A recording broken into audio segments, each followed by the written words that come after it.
بسم اللہ الرحمن الرحیم صلی اللہ علیہ محمد صلی اللہ علیہ وآلہ وسلم۔ تمام معزز ناظرین گرامی، السلام علیکم ورحمۃ اللہ وبرکاتہ۔ امید کرتے ہیں کہ آپ سب لوگ خیریت سے ہوں گے۔ پیارے ساتھیوں، آج کا ہمارا موضوع ایک ٹوکریاں بیچنے والے نوجوان پر ہے جس کو شہزادی نے گناہ کی دعوت دی مگر اس نے گناہ نہ کیا۔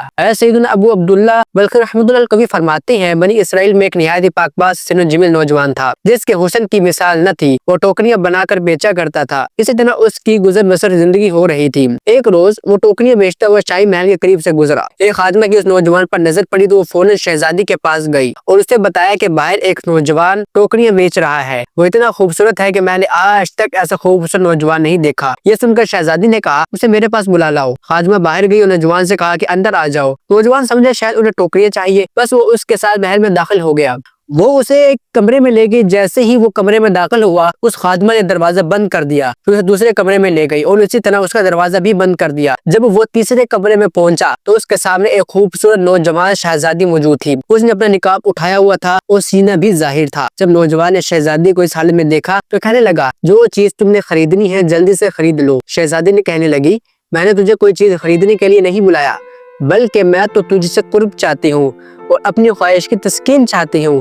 آؤ اور میری شہوت کو تسکین دو۔ اس پاک باز نوجوان نے کہا، اے شہزادی تو اللہ عز و جل سے ڈر۔ اس نیک نوجوان نے شہزادی کو بہت سمجھایا لیکن وہ نہ مانی اور بار بار مطالبہ کرتی رہی کہ وہ اس کی برائی کے ساتھ اس کا ساتھ دے۔ اس نوجوان سے کہنے لگی، اگر تو نے میری بات نہ مانی تو بادشاہ کو شکایت کر دوں گی کہ یہ نوجوان برائی کے ارادے سے محل میں گھس آیا ہے، پھر تجھے بہت سخت سزا دی جائے گی۔ تیری بہتری اسی میں ہے کہ تو میری بات مان لے اور میری خواہش پوری کر دے۔ پیارے ساتھیوں، پھر اس نوجوان نے پھر انکار کر دیا اور اس سے نصیحت کرنے لگا۔ بالآخر جب وہ باز نہ آئی تو اس عظیم نوجوان نے کہا، میں وضو کرنا چاہتا ہوں، میرے لیے وضو کا انتظام کر دو۔ یہ سن کر شہزادی بولی، کیا تو مجھے دھوکہ دینا چاہتا ہے؟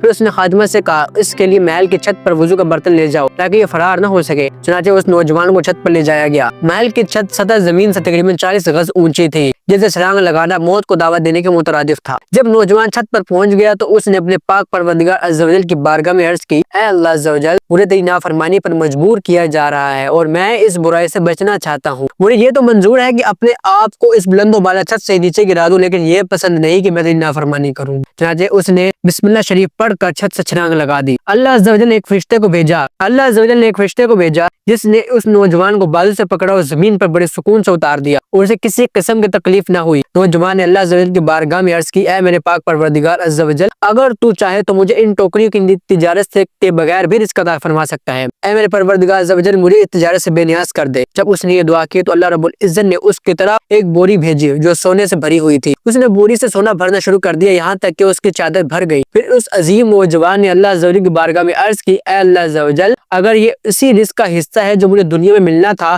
تو اس میں برکت عطا فرما، اور اگر یہ اس اجر کا حصہ ہے جو مجھے آخرت میں ملنا ہے اور اس کی وجہ سے میری آخرت کے اجر میں کمی ہوگی تو مجھے یہ دولت نہیں چاہیے۔ جب اس نوجوان نے یہ کہا تو اسے ایک آواز سنائی دی، یہ جو سونا تجھے عطا کیا گیا ہے یہ اس اجر کا 25واں حصہ ہے جو تجھے اس گناہ سے صبر کرنے پر ملا۔ تو اس عظیم نوجوان نے کہا، اے میرے پروردگار عز و جل، مجھے ایسے مال کی حاجت نہیں جو میرے آخرت کے خزانے میں کمی کا باعث بنے۔ جب نوجوان نے یہ بات کہی تو وہ سارا سونا غائب ہو گیا۔ اللہ عز و جل کی ان پر رحمت ہو، ان کے صدقے ہماری مغفرت ہو، آمین۔ پیارے ساتھیوں، دیکھا آپ نے کس طرح اس عظیم نوجوان نے گناہ کی طاقت رکھنے کے باوجود اس نے گناہ نہ کیا۔ اللہ پاک ایسے عظیم نوجوانوں کے صدقے ہمارے عقیدوں کو مضبوط کرے اور ہمارا ایمان مضبوط کرے۔ انشاءاللہ نیکسٹ ویڈیو میں آپ سے زندگی رہے تو ضرور ملاقات کریں گے۔ تب تک کے لیے السلام علیکم ورحمۃ اللہ وبرکاتہ۔